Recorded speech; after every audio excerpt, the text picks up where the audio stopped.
Hello everybody, welcome back. My name is Himanshu Kashyap and you're watching Weekly Cricket Dose, as I like to call it WCD. Last time I misspoke, called it WDC. This is WCD, Weekly Cricket Dose. And today we are talking about yesterday's match between Kolkata Knight Riders and Hyderabad. It was not that of a close game, but still we saw some good quality cricket, good bowling, good batting in parts from both the teams. We're going to talk in depth about the whole team, and also at the end of the video, I'm going to talk about today's match that is between Punjab and Rajasthan. So do stick around to the end of the video to see watch my prediction and my expected 11, not exactly 11, expected 4 foreign players whom I think gonna be in the playing 11.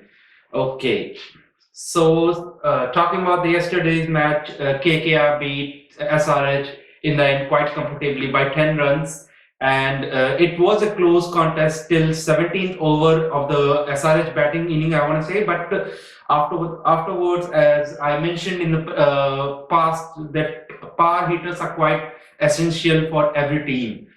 In every team, there should be a guy batting on fifth, sixth position who should be a great clean hitter of the ball, like KKR have Andre Russell and even Captain Morgan to some extent. SRH, on the contrary, has only one guy, Samad, and he came in, he whacked two sixes of Pat Cummins, but couldn't go on further. And that was also affected by the side that SRH couldn't get a good start. Okay, that's I'm moving way forward. Let's start from the beginning. SRH Hyderabad won the toss, and to everybody's surprise, they chose to ball first in Chennai. On that wicket, everybody was expecting that whoever wins the toss will bat first, but as Hyderabad, for some reason, David Warner chose to ball first, and it was a great start by Shubman Gill and Nitish Rana. I was a little bit surprised to see Nitish Rana at number two position, because generally Rahul Tripathi he opens the inning. Not in the previous edition, he opened one or two times and he did fairly good on that position. And even he while he was playing for Pune way back in 17. He did pretty good for Pune as well. So I was expecting him to be again in the openers slot, given that Morgan was again the captain, and usually likes Tripathi a lot. But anyhow, Nitish Rana and Shubman Gill started the inning, and it was a good start, very decent start, in particular by Nitish Rana. There is a curious case behind Nitish Rana. We have seen in past 6 matches, he either scores a duck or an 80. If he gets a single run, he makes sure in the past 6 innings that he goes beyond 80 plus runs. So that has been his graph in the past 6 matches. I hope it does improve, because it doesn't look good that you score an 80 and in the very next match you get out before opening your account. Anyway, Shubman Gill also played a very beautiful straight drive over the top of the bowler and straight into the boundary line. It was a good no-look six. You can see the advertise the photo of that as well. And so Shubman Gill fell down, and Nitish Rana and Rahul Tripathi, they were batting very brilliantly. Again, on this Chennai pitch, it was expected to be turning a lot as compared to the previous match between Chennai and Mumbai, but it wasn't. And Rana and Tripathi made sure that they cash in on the spinners, especially on Navi, not on Rashid, because we all know what a world-class bowler he is. Even in today's match, he was very economical, and he provided the breakthroughs on regular intervals.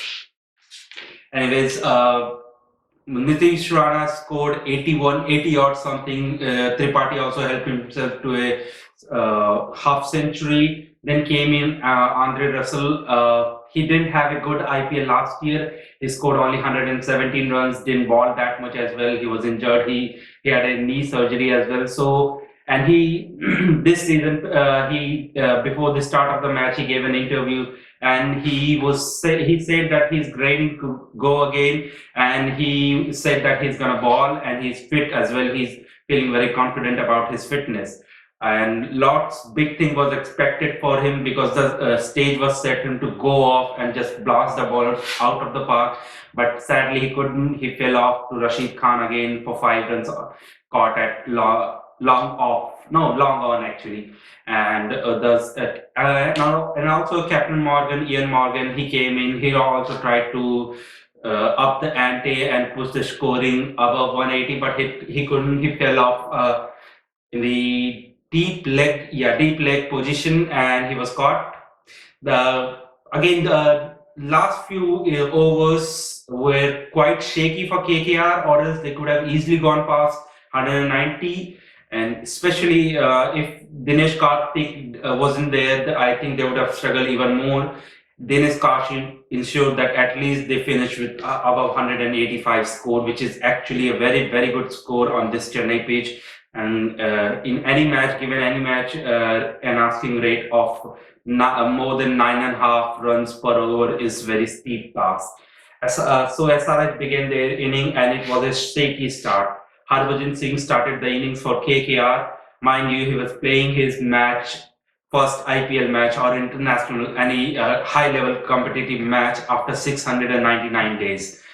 His last match was finals of 2018 IPL, in which he played for Chennai. So he was making sort of a comeback, and he started the over. He could have got David Warner cheaply in the first over itself, but Pat Cummins couldn't hold on to the catch, and sadly he didn't get the catch. And at the last ball of the over, with Manchar played a beautiful inside-out shot for a six. I thought he might get another over because he was bowling really good, and he was in a good rhythm.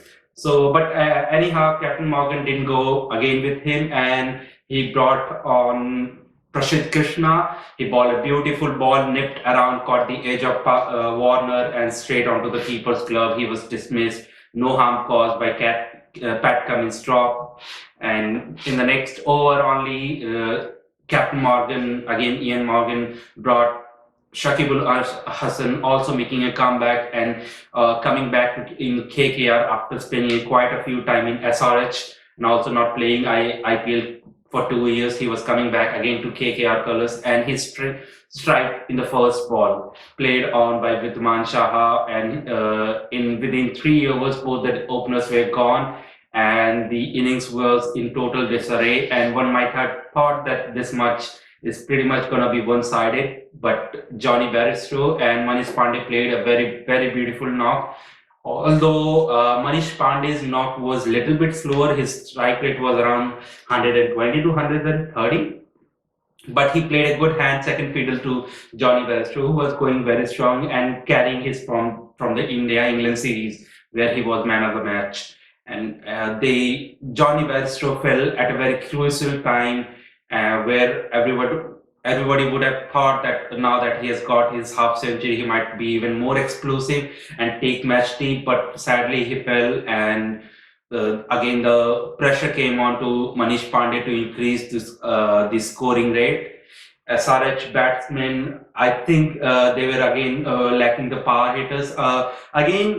There might be a tactical error by Warner.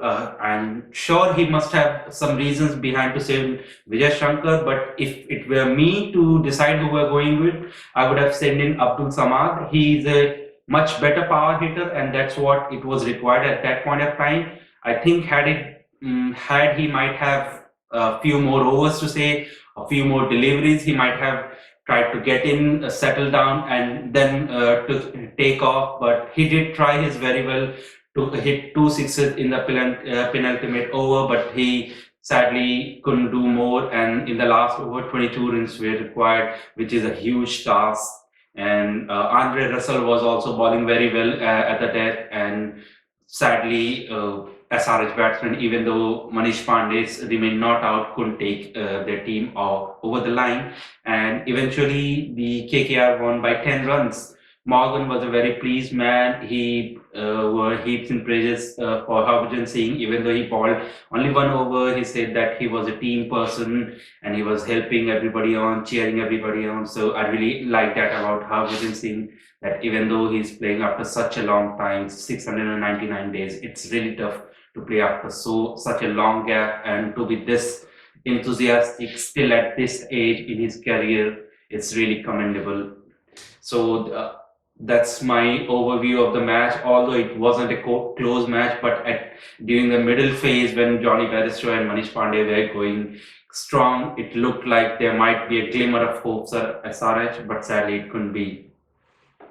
All right, people, now let's talk about today's match, which is going to be between Punjab and Rajasthan. I think it's in Mumbai. Let me confirm that.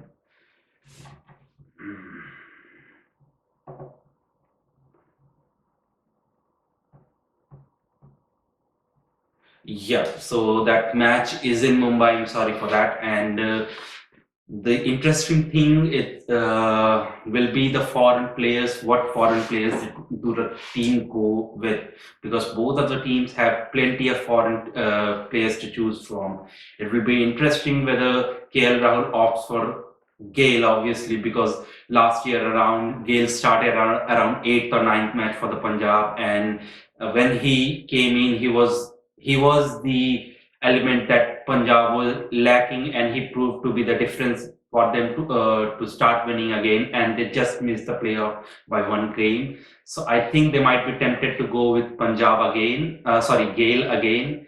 Nicholas Puran, I think it's the firepower that Punjab might want to go with, because David Minan is a conventional player and he might not be suitable in that position in the middle order for Punjab Kings. And I think they're also going to go with two Australian pace bowler, Jai Richardson and Riley Madrid, because they spend huge bucks on them, and their bowling power in the previous seasons has lacked firepower as well.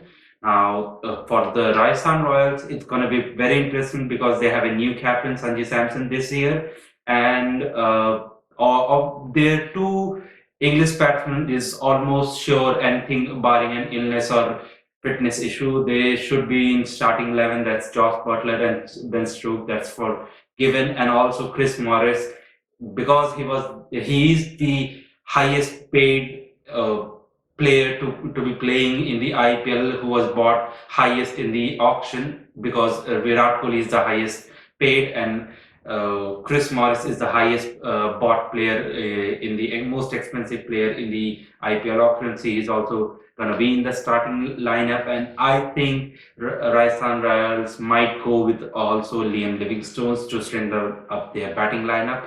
Now, as far as the match prediction goes, it's very tough to say who's going to win, because on the one hand, Punjab teams look really good and they have a good quality bowler as well. This side here, Rahul was in a pristine form in the IPL, previous IPL, and the limited over series as well. So it's going to be really hard. And on another side, Rajasthan Royals have the upper hand as far as the one-on-one contest goes.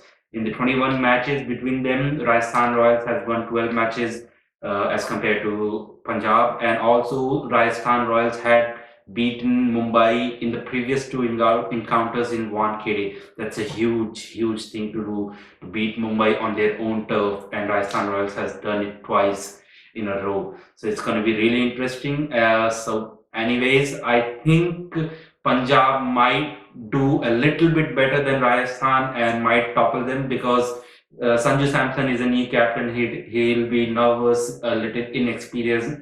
Even though KL Rahul is not that experienced, but at least he has an experience of whole entire season. So he might do things a little bit better, strategize a little bit better, and make bowling change better. So that's it. I think Punjab might win today, and it will be a really close match. I would like to see a really close match as compared to the last two ones, which were almost one-sided.